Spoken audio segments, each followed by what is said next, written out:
રાષ્ટ્રીય સહકારી વિકાસ નિગમ એનસીડીસી. એનસીડીસીની સ્થાપના સંસદના કાયદા હેઠળ માર્ચ 1963માં કરવામાં આવી હતી. ભારત સરકારના સહકાર મંત્રાલય હેઠળ એક વૈધાનિક એકમ તરીકે સહકારી ક્ષેત્રના વિકાસ માટે અને માનનીય વડાપ્રધાન શ્રી નરેન્દ્ર મોદીજીની સહકારથી સમૃદ્ધિની સંકલ્પનાને સાકાર કરવા માટે કામ કરી રહ્યું છે. अमृतकाल में देश के गांव, देश के किसान के सामर्थ्य को बढ़ाने के लिए अब देश के कोऑपरेटिव सेक्टर की भूमिका बहुत बड़ी होने वाली है. सरकार और सहकार मिलकर विकसित भारत, आत्मनिर्भर भारत के संकल्प को डबल मजबूती देंगे. આ સંસ્થા નવી દિલ્હીમાં સ્થિત તેની મુખ્ય કચેરી, વિવિધ રાજ્યોમાં સ્થિત 18 પ્રાદેશિક કચેરીઓ, 9 પેટા પ્રાદેશિક કચેરીઓ અને તાલીમ એકેડેમી લિનાકના માધ્યમથી સમગ્ર દેશમાં સહકારી વિકાસ માટે હંમેશા તત્પર છે. નિગમનો મુખ્ય ઉદ્દેશ ખેત ઉત્પાદન અને ઉત્પાદકતા વધારવા માટે અને લણણી પછીની સુવિધાઓ સ્થાપિત કરવા માટે ખેડૂત સહકારી મંડળીઓને પ્રોત્સાહન, મજબૂત અને વિકસિત કરવાનો છે. નિગમ કૃષિ માર્કેટિંગ અને રોકાણ, processing, storage, cold storage, cold chain અને કૃષિ પેદાશોના માર્કેટિંગ અને બિયારણ, ખાતરો અને અન્ય કૃષિ રોકાણ વગેરે જેવા કાર્યક્રમો પર વિશેષ ભાર મૂકે છે.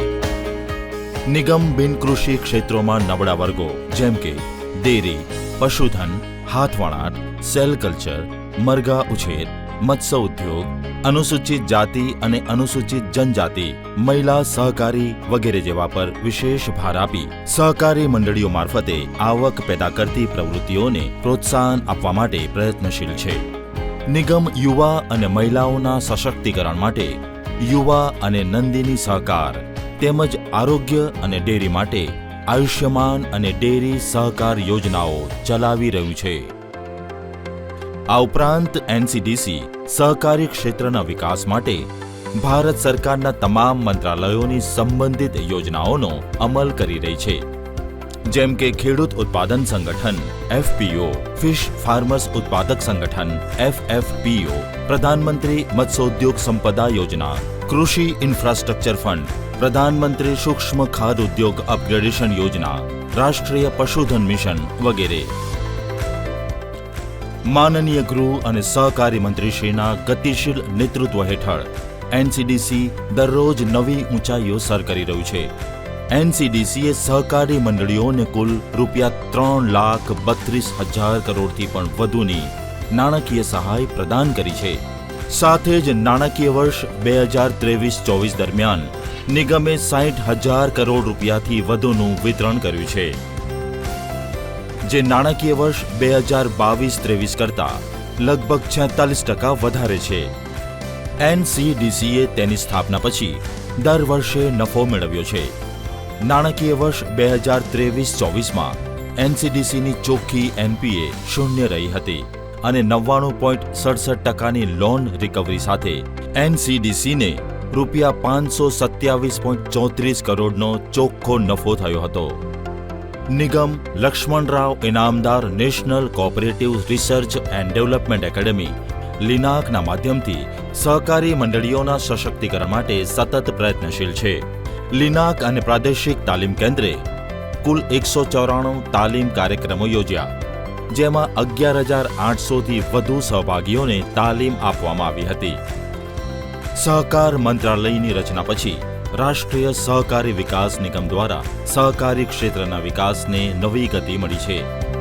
સહકાર મંત્રાલયે સહકારી ખાંડ મિલોને મજબૂત કરવા માટે એનસીડીસીને ₹1,000 કરોડની ગ્રાન્ટની મંજૂરી આપી છે. એનસીડીસી આ અનુદાનની મદદથી સહકારી ખાંડ મિલોને વ્યાજબી દરે ₹10,000 કરોડ સુધીની વધારાની મંજૂરી આપી શકશે.